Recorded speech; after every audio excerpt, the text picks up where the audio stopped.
Hello everyone, welcome to అత్త కోడల channel. అందరూ బాగున్నారా? ఈరోజు బాలింతలకి స్పెషల్ ఎల్లుల్లిపాయలతో కూర ఎలా చేయాలో చూపిస్తాను. వెల్లుల్లిపాయలు బాలింతలకి చాలా యూజ్ అవుతుందండి, పాలు బాగా ఉత్పత్తి అవ్వడానికి. సో ఆ రెసిపీ ఎలా చేయాలో చూపిస్తాను, రండి.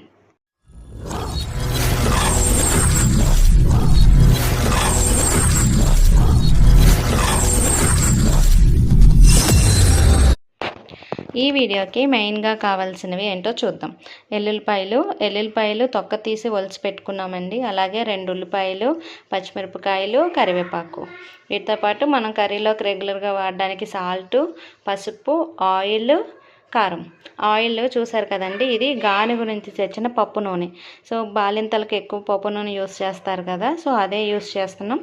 సో మీకు అవైలబుల్గా ఉంటే యూస్ చేయండి, ఇది కూడా ఆరోగ్యానికి చాలా మంచిది. పొయ్యి మీద ప్యాన్ పెట్టుకుని ఆయిల్ వేసుకుంటున్నాను.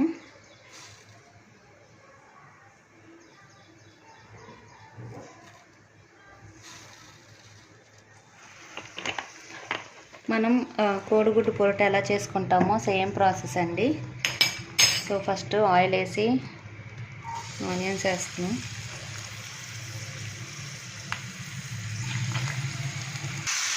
సో ఉల్లిపాయలు వేసుకున్న తర్వాత ఇది కొంచెం వేగే వరకు తిప్పుకుంటూ ఉండాలి.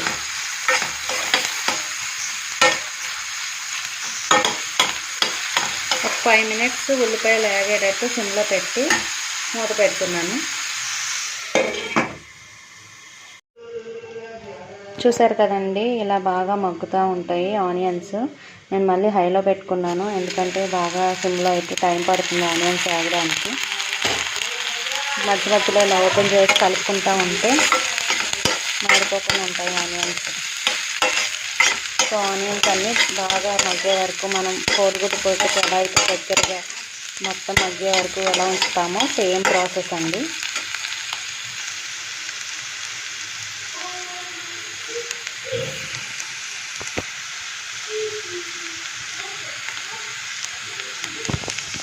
సాల్ట్ వేస్తున్నానండి. సాల్ట్ సరిపడా వేస్తున్నాను. ఇప్పుడు ఎందుకు వేస్తున్నాను అంటే ఆనియన్స్ తొందరగా మగ్గుతాయి కదా, అందుకని ముందే సాల్ట్ వేసుకుని మొత్తం కలుపుకుంటున్నాను.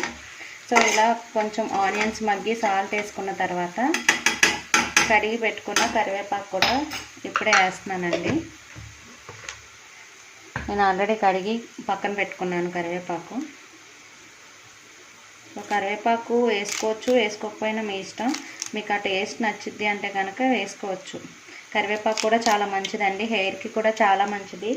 హెయిర్ బాగా పెరుగుతుంది, హెయిర్ గ్రోత్ అవ్వడానికి, ఇట్లా హెయిర్ ఫాల్ అవ్వకుండా ఉండడానికి కూడా కరివేపాకు చాలా యూజ్ అవుతుంది. సో డైరెక్ట్గా హెయిర్ ప్యాక్సే కాకుండా ఇలా కూరల్లో కూడా మనం యాడ్ చేసి ఉంచుకుంటే కనుక మనకి హెయిర్ అనేది చాలా బాగా పెరుగుతుంది.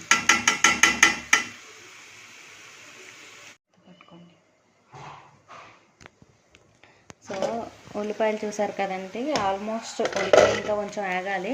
ఇలా ఉన్నప్పుడు హ్యాండ్ఫుల్ ఆఫ్ గార్లిక్, ఈ ఎల్లుల్లిపాయలు ఒక హ్యాండ్ఫుల్ ఆఫ్ ఎల్లుల్లిపాయలు తీసుకున్నానండి. సో అవి వేస్తున్నాను. ఇవి కూడా వీటితో పాటు ఆగాలి.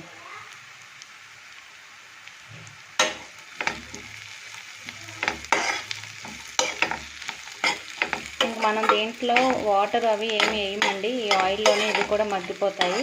ఎల్లుల్లిపాయలు తొందరగానే ఉడుకుతాయి, సో అందుకని లాస్ట్లో వేసాను. ఇంకా ఆనియన్స్ కొంచెం వేగాలి, వాటితో పాటు ఎల్లుల్లిపాయలు కూడా ఎగుతాయి. సో మధ్యలో ఒక్కొక్కసారి మనం కలుపుకుంటూ ఉండాలి. అవి మాడిపోకుండా మనం కలుపుకుంటూ ఉంటే ఎల్లుల్లిపాయలు తొందరగానే మగ్గిపోతాయండి. సో ఇలా మగ్గిపోయిన తర్వాత మనం లాస్ట్లో ఉప్పు కారం వేసుకుందాం.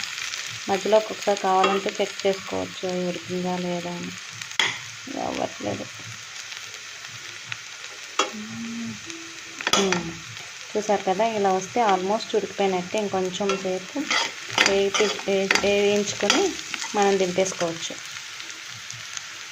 చూసారు కదండి, ఇలా బాగా మగ్గిపోయిన తర్వాత కొంచెం పసుపు, కొంచెం కారం.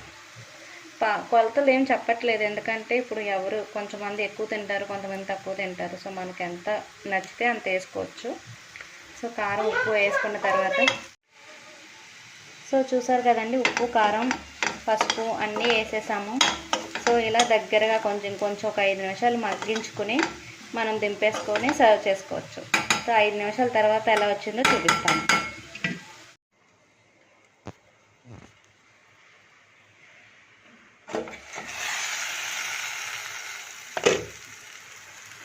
చూసారు కదండి ఎంత చక్కగా ఎంత కలర్ఫుల్గా వచ్చిందో. సో ఇలా మొత్తం ఒక 5 మినిట్స్ తర్వాత ఇది మొత్తం ఉప్పు కారాలు అన్నీ కూడా పసుపు అన్నీ కూడా ఈ కర్రీకి పట్టాయండి. ఇలా వండుకొని చక్కగా సర్వ్ చేసుకుని తినచ్చు. ఇలా తింటే కనుక చాలా హెల్దీ అండి. బాలింతలకి చాలా బలము, అలాగే పాలు కూడా బాగా వస్తాయి. వాళ్ళు బాలింతలే కదా ఎవరన్నా తినచ్చు. నోటికి చాలా టేస్టీగా ఉంటుంది. సేమ్ ఎగ్ పురట్ ఎలా ఉంటుందో అలాగే ఉంటుంది. సో మీరు కూడా తప్పకుండా ట్రై చేయండి. ట్రై చేసి ఎలా వచ్చిందో కామెంట్స్లో చెప్పండి. Thank you for watching. నా ఛానల్ కనుక మీరు ఫస్ట్ టైం చూస్తున్నట్లయితే ప్లీజ్ సబ్స్క్రైబ్ చేసుకోండి, లైక్ చేయండి, షేర్ చేయండి. Thank you for watching.